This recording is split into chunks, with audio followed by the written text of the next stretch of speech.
Merci à toi Francis Laplage, merci à toute l'équipe de Nous Chez Vous, bienvenue à Douala, bienvenue pour cette nouvelle édition de Un jour, un événement. L'événement, c'est celui qui a consacré la journée d'hier, un événement lié à la protection de l'environnement, et les Nations Unies ont décidé de joindre à cette journée la thématique de la protection de l'environnement contre la pollution plastique. Nous en parlions déjà hier avec un environnementaliste. Aujourd'hui, nous avons choisi de nous pencher sur la question au regard de l'importance du sujet, mais surtout avec l'intention de nous pencher sur les stratégies mises en place par le gouvernement et notamment pour le suivi de ces matières plastiques interdites d'importation, de commercialisation et de production, en tout cas dans un certain nombre de conditions, depuis 2014 dans notre pays. Nous en parlons avec le délégué régional du ministère de l'Environnement dans le littoral, M.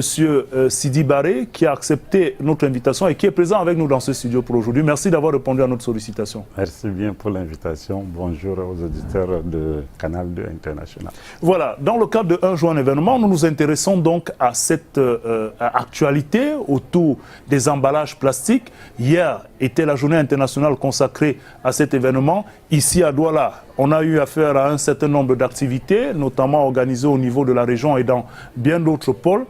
On sait très bien que depuis 2014, le gouvernement camerounais a donc décidé d'interdire l'importation, la commercialisation et la production des emballages plastiques dits non biodégradables.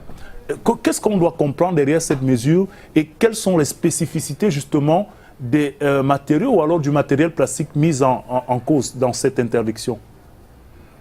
En fait, je voulais d'abord faire un petit rectificatif. L'interdiction, ça va depuis le 24 octobre 2012. 2012. Et 18 mois avaient été donnés. Avant l'entrée en vigueur en 2014. Oui, en fait, l'entrée en vigueur était évidente en 2012. Mais il y avait une tolérance. 2014, c'est la phase de répression. Donc oui. 18 mois avaient été donnés aux opérateurs du secteur de la plasturgie. Donc, cet arrêté 004, Minebdet, Mincommerce, du 24 octobre 2012, interdit la fabrication, l'importation, la commercialisation, même la distribution à titre gratuit des emballages plastiques de faible épaisseur, c'est-à-dire d'épaisseur inférieure ou égale à 60 microns. Et depuis lors, il était question pour les 18 mois, pour les différents opérateurs économiques, de changer leur chaîne de production. Donc à partir de la mi-avril 2014, nous sommes entrés dans la phase de répression. De répression. Oui. Alors, on constate que depuis avril 2014, effectivement, des équipes ont commencé à mener des campagnes de répression contre l'utilisation ou la commercialisation de ces emballages, je l'ai dit, non biodégradables. Vous avez dit ceux qui étaient inférieurs ou égaux à 60 microns. Quelle est l'appréciation que vous faites aujourd'hui de ces différentes campagnes? Quel est le suivi que vous avez de ces méthodes que vous avez mis en place pour l'interdiction de ces cas suscités depuis 2014? En fait, depuis la mi-avril 2014, M. le ministre de l'Environnement lui-même est monté au créneau pour cette sensibilisation-là et conduire les équipes de répression et tout le ministère, en commençant par les services centraux jusqu'aux services déconcentrés que nous sommes, a donc veillé à ce que la fabrication locale, l'importation, la commercialisation et la distribution de ces emballages légers soient interdits. Alors, quelle évaluation vous faites aujourd'hui? Et l'évaluation que nous faisons, c'est que actuellement, toutes les chaînes de production locales, dans la région du littoral au moins, toutes les chaînes de production des emballages de faible micromage sont hors d'usage. Donc, on n'en fabrique plus localement. La fabrication locale n'a plus lieu. En tout cas, pour celles, qui sont officiellement reconnues. Oui, mais même celles qui ne sont pas reconnues, nous avons beaucoup démantelé, eu au démantèlement des petites structures qui sont dans les sous-quartiers, ce qui fait que la production locale n'a pas lieu. Ça, c'est dingue. Les deux aussi, au niveau des grandes surfaces, vous ne pouvez plus retrouver des emballages plastiques interdits. Vous ne pouvez pas en retrouver au niveau des boulangeries, au niveau des pharmacies, au niveau des supermarchés dignes de ce nom, ainsi de suite. Mais par contre, vous pouvez en retrouver dans les marchés de quartiers, des sous-quartiers. Vous touchez justement là un problème assez épineux, la capacité à contrôler l'existence, la commercialisation ou bien alors l'état, n'est-ce pas, d'utilisation de ces plastiques, parce que lorsque nous avons essayé de regarder quelques informations et des dossiers liés à la présence de ces plastiques non biodégradables sur notre territoire, la quantité importée est nettement supérieure à celle fabriquée sur le territoire localement. Et dans ces conditions, on constate que les grands espaces, les marchés publics, plus que les grandes surfaces regorgent énormément de ces emballages plastiques. Qu'est-ce que vous faites? Quelle est la stratégie que vous mettez en place pour justement contrer cette résistance des plastiques publics? Oui, je voudrais quand même signaler que les importations, surtout frauduleuses, sont faites à partir du Nigeria, à travers la région du sud-ouest, et qui fait à ce que nous on se retrouve donc avec ces emballages interdits ici dans la région. Et il y en a même qui transitent pour continuer au centre à Yaoundé notamment. Ce qui fait que sur le terrain, nous avons toute une équipe opérationnelle là, la brigade et toute une équipe opérationnelle qui sillonne les marchés régulièrement à l'effet de saisir les emballages eux-mêmes et puis aussi interpeller les contrevenants. Et à date, dans la région du littoral, depuis 2014, nous sommes à quelques centaines d'emballages saisis. Et nous avons aussi placé beaucoup à garde à vue. Parce que pour les grands contrevenants, c'est-à-dire les industries qui voulaient aussi résister à partir de 2014, beaucoup ont été interpellés et amendés. Et là, ils ont compris qu'ils ne pouvaient pas continuer. Là, ils ont abandonné. C'est pour cela que les chaînes de production des emballages de faible épaisseur ont été démantelées. Mais par contre, les importateurs frauduleux, c'est eux qui récidivent actuellement et ils ont beaucoup de moyens de dissimulation. Notamment les camions qui transportent les denrées alimentaires ont dissimulé les plastiques là-dedans. Les camions qui transportent même le sable, ainsi de suite.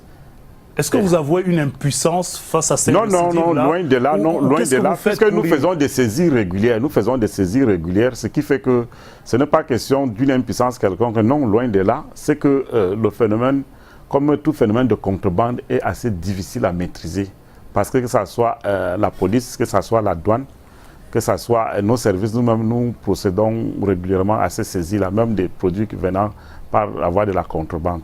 Alors, un autre aspect de la complexité de cette situation, c'est peut-être aussi l'état d'esprit, la mentalité de nos populations qui semblent n'avoir pas encore véritablement pris la mesure de la problématique et du danger que cela représente. Et comment vous faites pour associer justement ces populations principales consommatrices de ces plastiques à votre combat?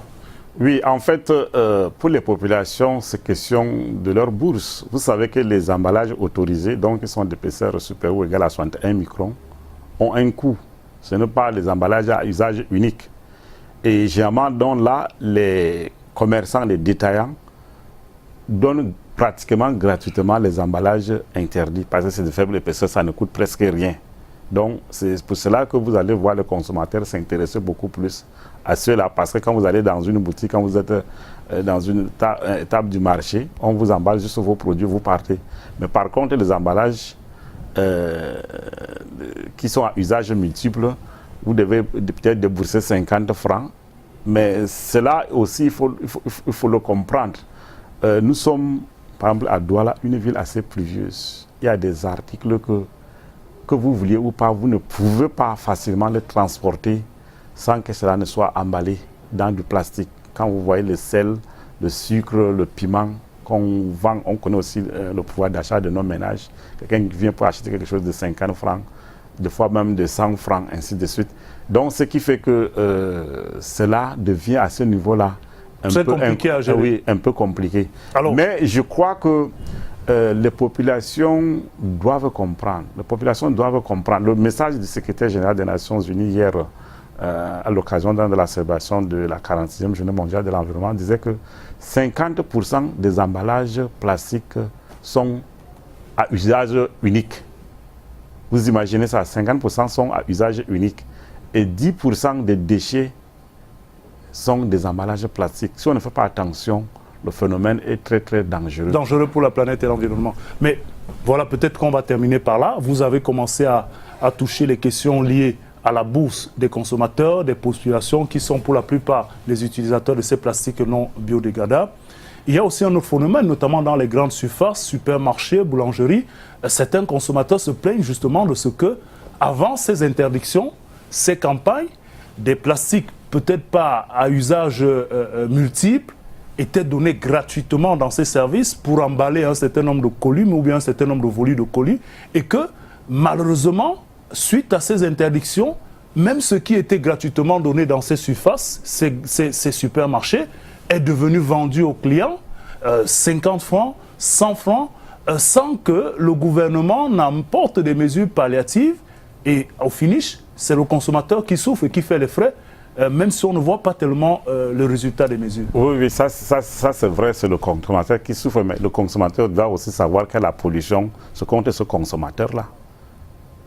La pollution, c'est aussi contre ce consommateur-là. Quand vous êtes au niveau d'une ville comme Douala, que ce soit les rues, les caniveaux, les places publiques, on voit des emballages plastiques qui vont dans tous les sens. Cette nuisance-là, c'est à l'endroit du consommateur. Alors, aucun effort à demander aux exploitants, commerçants qui se font des revenus et le commerçant... Non, ça ne peut plus continuer comme ça parce que la protection de l'environnement ne peut pas être quelque chose de gratuit. C'est ça ce que nous devons comprendre. Tel que vous êtes dans votre costume, ça vous a coûté. Peut-être que l'effort devait être consenti aussi de l'autre côté. Non, l'effort, en réalité, je pense que actuellement, tel que les emballages pratiques conformes sont commercialisés, c'est là, normalement, et comme à la bourse de population. Quand vous prenez un emballage à 50 francs, que vous pouvez utiliser pendant un mois, je ne vois pas qui ne peut pas faire ça ici à Douala. Et donc, on a encore beaucoup de chemin certainement à faire pour voir non, moi j'en appelle à la conscience de tous, des médias que vous êtes pour relayer cette sensibilisation. J'en appelle aussi à la responsabilité des collectivités territoriales décentralisées. Parce que malheureusement, dans une ville comme Douala, où il y a une communauté urbaine, nous avons l'impression que les communes d'arrondissement ne s'impliquent pas. Parce que c'est de leur devoir aussi, cette sensibilisation, que les populations refusent, comme le secrétaire général des Nations Unies leur a demandé, que les populations refusent les emballages plastiques qui sont à usage unique, parce que ça va en compte. Ça produit une nuisance contre nous-mêmes. Très bien. Nous allons donc mettre un terme à cette édition de Un jour un événement. Merci M. Sidi Baré d'avoir accepté notre invitation. Merci surtout d'avoir donné quelques éléments de compréhension et de sensibilisation sur cette question qui touche la protection de notre environnement. Je vous remercie. Nous allons retourner l'antenne à Yaoundé. Francis Laplage et à toute l'équipe de Nous Chez Vous, merci de nous avoir suivis. Demain, c'est un autre rendez-vous.